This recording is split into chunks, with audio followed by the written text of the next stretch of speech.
Salut les amis, c'est Charles Gauthier, j'espère que vous allez bien. On est mercredi 25 mars 2020, donc toujours en confinement. On est en plein milieu de la semaine et comme tu as pu le voir dans les vidéos précédentes, cette semaine on a 5 jours pour faire un prototype et l'envoyer sur le marché pour le tester avec un éditeur. On a donc du pain sur la planche, je t'emmène avec moi.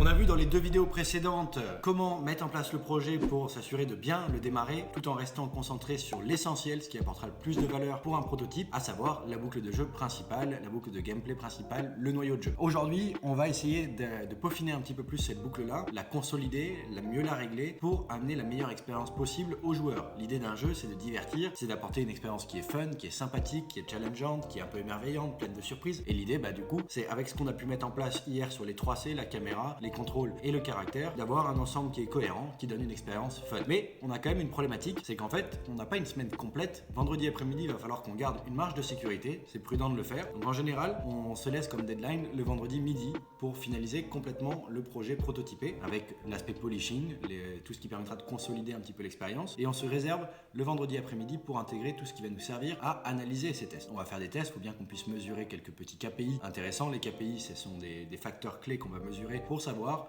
si le jeu a du potentiel ou pas. On a 2 jours et demi devant nous, il va falloir qu'on charbonne. Depuis hier soir, si tu l'as vu dans la vidéo précédente, je te remets une fiche ici, on est arrivé à un gameplay à peu près jouable. Il est déjà intéressant, il y a déjà des bonnes bases, il transmet déjà des émotions, des sensations, donc c'est déjà cool, c'est déjà une bonne base. Maintenant, on va essayer de le consolider. Donc je t'emmène avec moi, je vais t'expliquer un petit peu sur quoi on va se concentrer pour consolider cette boucle de jeu. Bon alors, comment on peut faire pour consolider notre boucle de gameplay le plus rapidement possible? On va essayer de se donner la matinée de ce mercredi pour le faire. Et on va toujours se concentrer sur nos 3C qui sont notre base de notre boucle gameplay principale, donc à savoir le caractère, la caméra, les contrôles. Et pour ça, on va essayer de se mettre à la place de l'utilisateur, donc on va faire des builds, on va tester sur notre téléphone, on va essayer de se rendre compte de la sensation que ça peut avoir. Est-ce que ce qu'on voulait donner comme émotion, comme sensation aux joueurs, est-ce que c'est bien présent? On va essayer de prendre non plus la casquette développeur, créateur de jeu, mais la casquette utilisateur pour se mettre à la place de l'émotion et du feeling qu'on peut ressentir.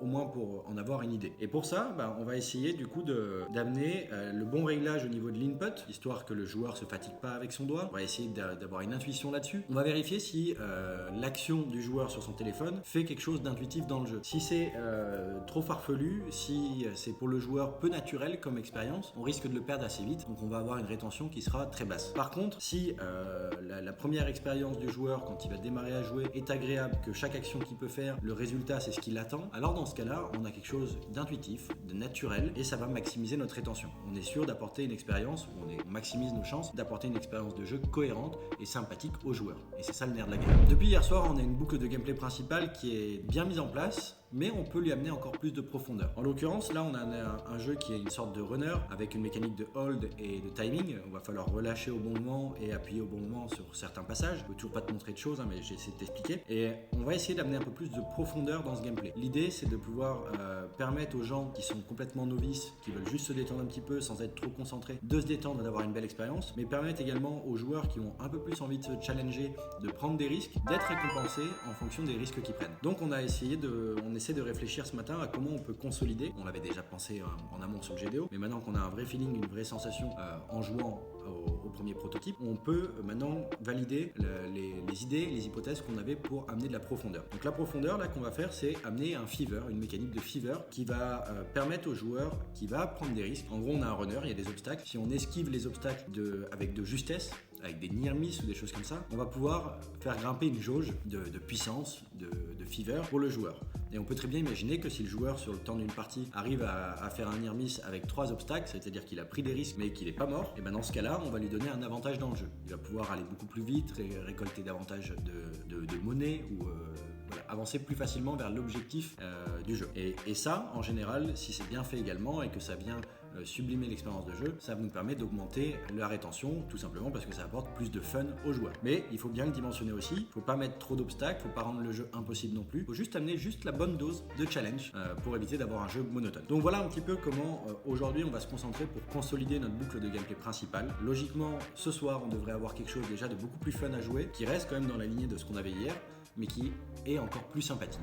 Maintenant, on peut encore aller un petit peu plus loin pour sublimer l'expérience de jeu et toujours amener encore plus de satisfaction aux joueurs, même sur un test de prototype. Et pour ça, on va encore essayer de consolider notre boucle de gameplay, mais avec des éléments un petit peu plus secondaires, des choses qui viennent habiller cette boucle de gameplay principale et amener une expérience encore plus fun aux joueurs. Nous, on a fait le choix de nous baser sur 3 axes dans cette partie. On va faire des animations, des VFX, les VFX sont des effets visuels, et on va également ajouter des vibrations bien pensées selon les interactions du joueur avec le gameplay en question. Je te partage un petit peu l'idée qu'on a, nous, pour sublimer l'expérience de jeu avec une seule anime. On a un runner dans lequel l'objectif du joueur est de ramasser des objets sur son chemin. Donc, on veut pouvoir donner une sensation très agréable, très récompensante, très jouissive du fait de récupérer des objets. Donc, on va essayer de travailler l'animation de l'objet qui vient vers le joueur quand le joueur peut le ramasser, et on va essayer de créer le truc le plus fun possible, le plus sexy possible. Comme j'ai pu te le présenter tout à l'heure, on a pour idée donc de consolider notre boucle de gameplay avec des animations, mais également avec des VFX, des effets visuels. Imagine que nous, notre joueur, c'est un runner du coup, et il peut se déplacer un peu à droite, un peu à gauche, et qu'il y a des zones d'action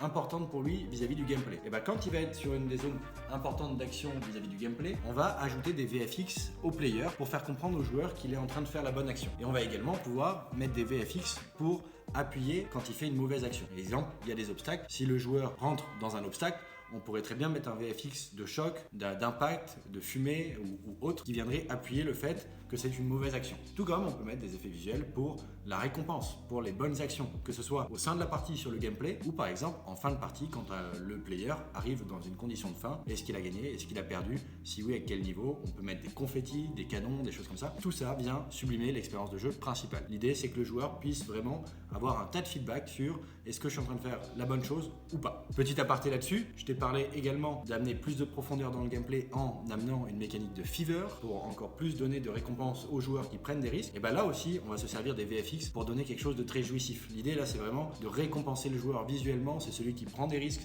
c'est un challenger un petit peu. Donc du coup, on veut pouvoir lui donner le maximum de plaisir quand il fait bien les choses. Dernier point à aborder pour sublimer davantage la boucle de gameplay principale et donc amener la meilleure expérience de jeu possible aux joueurs, c'est tous les aspects vibration. Je te l'ai expliqué dans la vidéo d'hier, tu peux la revoir si tu veux. Le son, on l'utilise assez peu.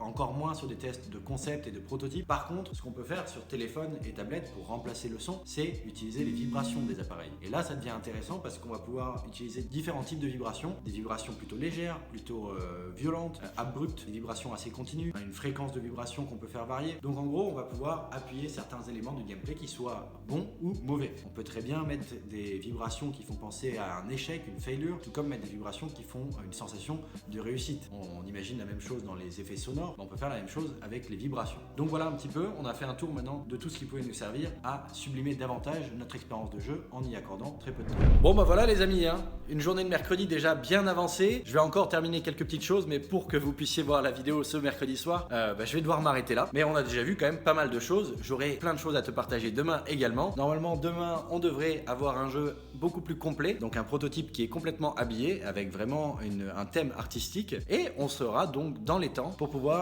finaliser tout ça vendredi, intégrer les SDK pour les analytics et pour l'acquisition d'utilisateurs et soumettre à Apple, partager tout ça à l'éditeur et enfin lancer les tests. Voilà, donc la semaine se passe bien, on a dépassé la moitié de semaine maintenant. J'espère que cette vidéo t'a plu. Je t'invite à t'abonner à la chaîne si jamais c'est pas déjà le cas. Je t'invite également à liker cette vidéo si elle t'a plu, à me partager en commentaire toutes les idées de vidéos que tu pouvais avoir ou les questions que tu as sur les thèmes que j'ai pu aborder dans cette vidéo. Dans tous les cas, je te dis à demain. Je te remercie de m'avoir écouté. C'était Charles Gauthier, fondateur de Hurtbox Games.